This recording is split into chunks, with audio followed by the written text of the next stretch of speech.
Good morning ulit mga kabakal. Second job binigay sa akin. Ito, fabricated beam ulit. Yan.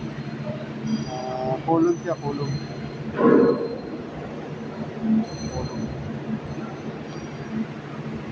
Bali, maliit lang to eh.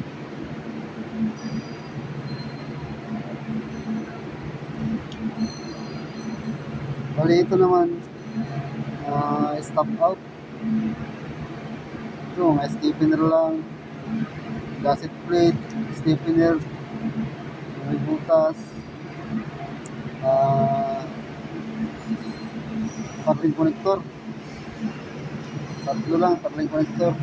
Saka isang center cut sa likod. Wala namang ganong section. Yung ano lang dito, yung base plate. Section ng base plate. Section B. Ito. Walang binigay na sukat. Malamang ano lang to. Sentruhan lang to. Sentruhan. Kasi dito walang binigay na sukat eh. Dapat may sukat ito simula sa ilalim ng flange hanggang dito sa butas. Ang binigay niya ito. Labas hanggang yung bako ng flange. O loob ng flange. Pero nasa bottom side siya. 125 simula sa labas.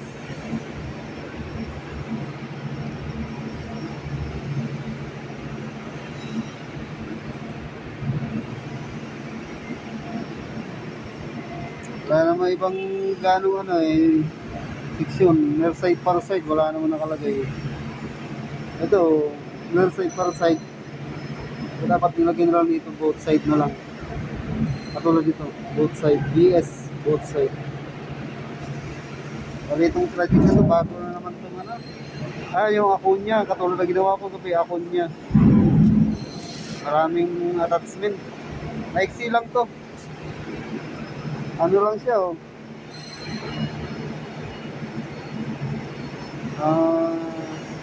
36 straight plus yung karugtong niya W108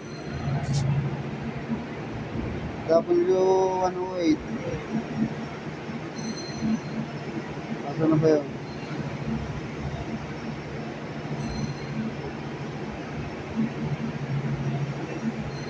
Seven.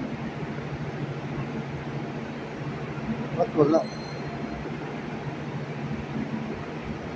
106. 106. Itong karugtong niya ng wave.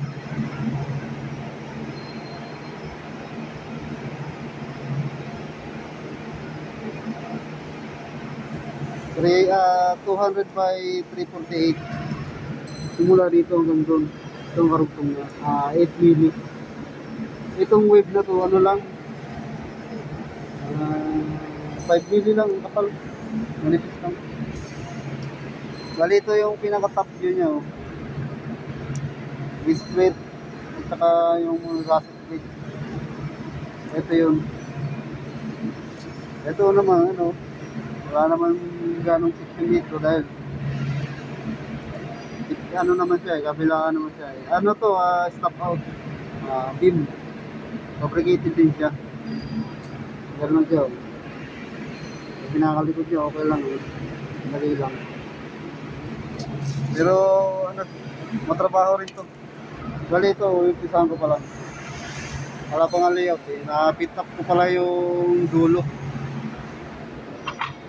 Bali, ito yung materialis niya lahat. Symbolic pa. Ayan. Wala pa rito yung base plate, wala pa rito.